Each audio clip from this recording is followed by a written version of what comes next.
तो ठीक है फ्रेंड्स, जानते हैं एज इफ और एज दो के बारे में। इनका हिंदी में मतलब होता है मानो कि या मानो, जैसे कि या जैसे। एज इफ और एज दो दोनों का अर्थ सेम होता है, मतलब सेम होता है, और इनका यूज भी सेम होता है। ठीक है, एक दूसरे का यूज एक दूसरे की जगह कर सकते हैं। इनका यूज हम तब करते हैं जैसे कंडीशन, हालत, सपोजिंग, कल्पना, अनरियल। ठीक है, इस तरीके की जब हम बात करते हैं तब हम इमेजिनेशन, ठीक है, कल्पना करना, इस तरीके के वाक्यों में हम एज इफ या एज दो का प्रयोग करते हैं। जैसे एग्जांपल ये देखिए, he speaks as if he were an expert. वह बोलता है जैसे कि वह एक विशेषज्ञ हो या एक्सपर्ट हो। ठीक है, तो सेंटेंस सबसे पहले हमने रूल के हिसाब से लिया। सेंटेंस जो कि हमने सिंपल प्रेजेंट से बनाया वो बोलता है। उसके बाद यहां से देखिए एज इफ, ठीक है, या एज दो भी कर सकते हैं आप, यहाँ पर कोई फर्क नहीं पड़ता। उसके बाद सब्जेक्ट लिया ही, उसके बाद वर्ड, उसके बाद एन एक्सपर्ट, नाउन या एडजेक्टिव कुछ भी आ सकता है उसके बाद। ठीक है, जैसा कि ये स्ट्रक्चर है रूल नंबर 1 का। ठीक है, the child talks as if he were a man. बच्चा बात करता है जैसे वह एक आदमी हो। तो मैं आपको यहाँ पर एक चीज बता दूं कि he she it name this that I we you they सभी के साथ वर का यूज होगा एज सेंटेंसेस बनाने के लिए। ठीक है, एज इफ के बाद he talks as if he were my boss. वह इस तरह बात करता है जैसे मेरा बॉस हो।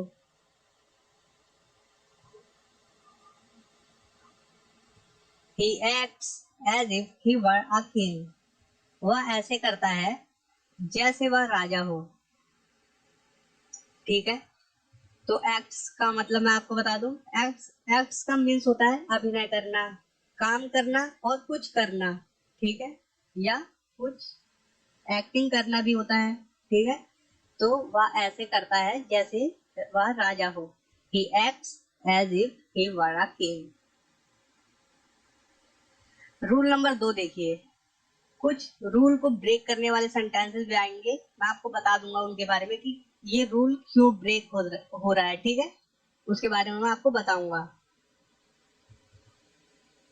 पहले क्या है, सेंटेंस, फिर उसके बाद एज इफ, उसके बाद subject plus head plus verb plus other. ठीक है, I felt as if I had no work. मुझे लगा जैसे मुझे कोई काम नहीं है। ठीक है, I felt as if I had no choice. मुझे लगा जैसे मेरे पास कोई विकल्प नहीं है। जैसे को आप मानो भी कह सकते हैं, मानो मेरे पास कोई विकल्प नहीं है। They felt as if they had got the wrong information. उन्होंने महसूस किया जैसे कि उन्हें गलत जानकारी मिल गई हो।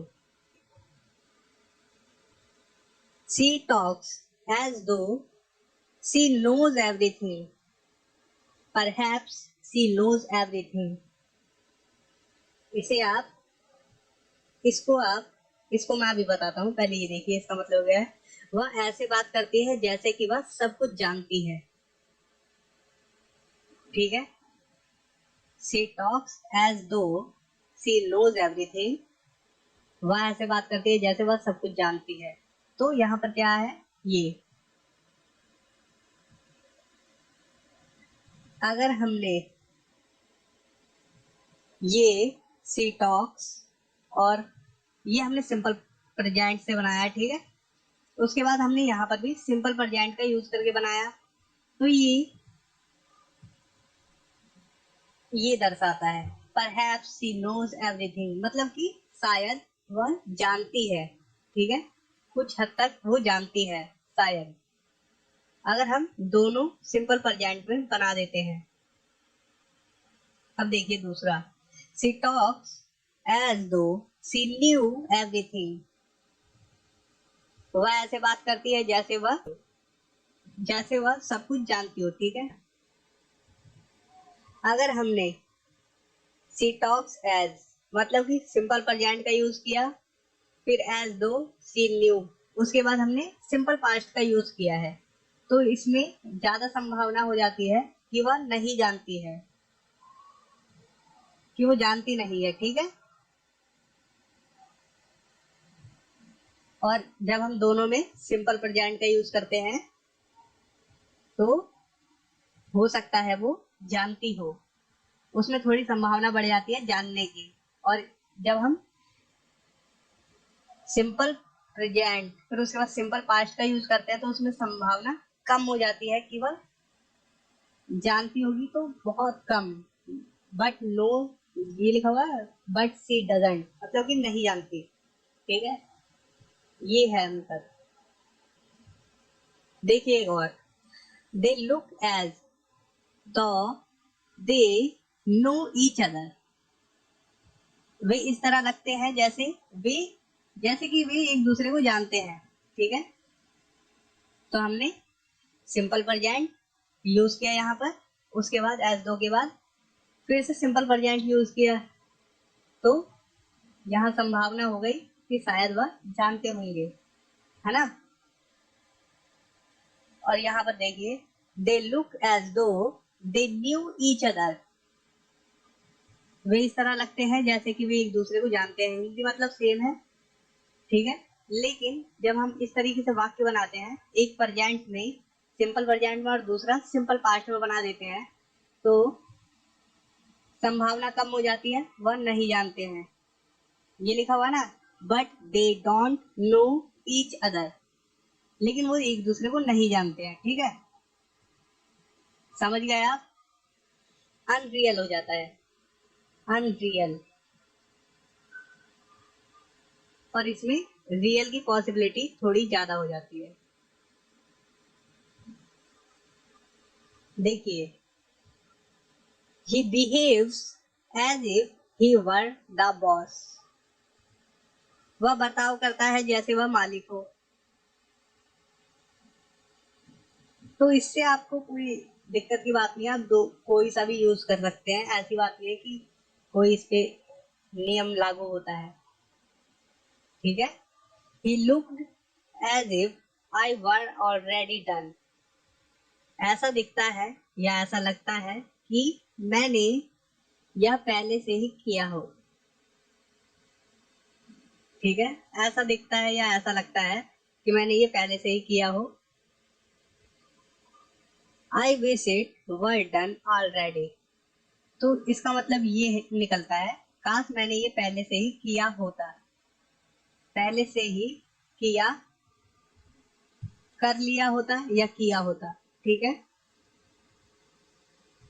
इसका मतलब निकल रहा है ये, ठीक है। देखिए और, he orders me about as if I were his wife। उसने मुझे आदेश दिया जैसे कि मैं उनकी पत्नी हूँ या उसकी पत्नी हूँ, ठीक है। उसकी कर देता हूँ क्योंकि इंग्लिश ग्रामर के हिसाब से उनकी प्लूरल हो जाता है।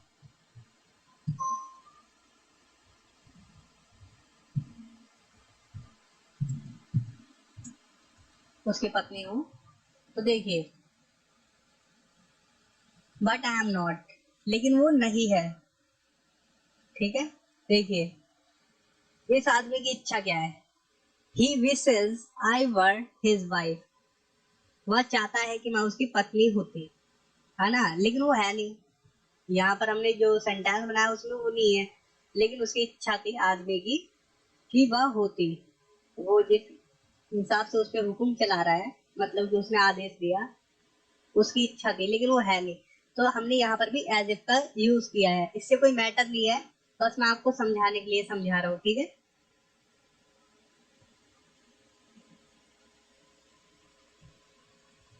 He talks about America as though he had been there himself।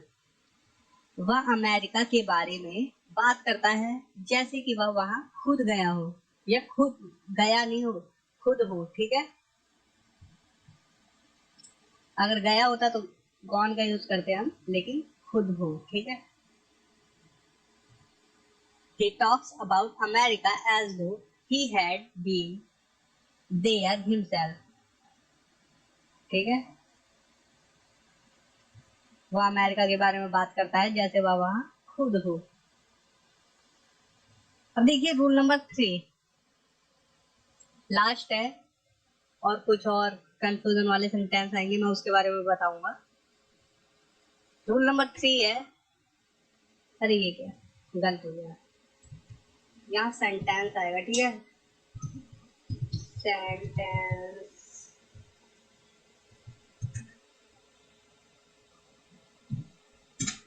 Sentence plus as if या as though plus subject plus would plus verb की फर्स्ट फॉर्म। ये बहुत ही सिंपल है, तो एकदम आप पकड़ लोगे, समझ लो।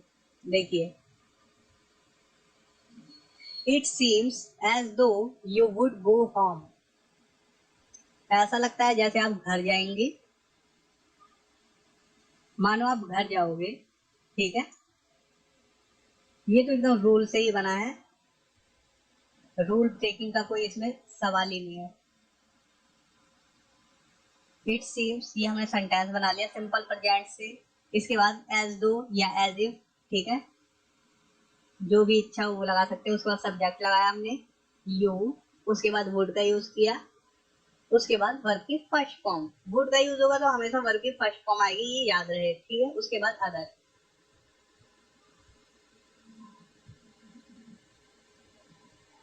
It seems as if it would rain.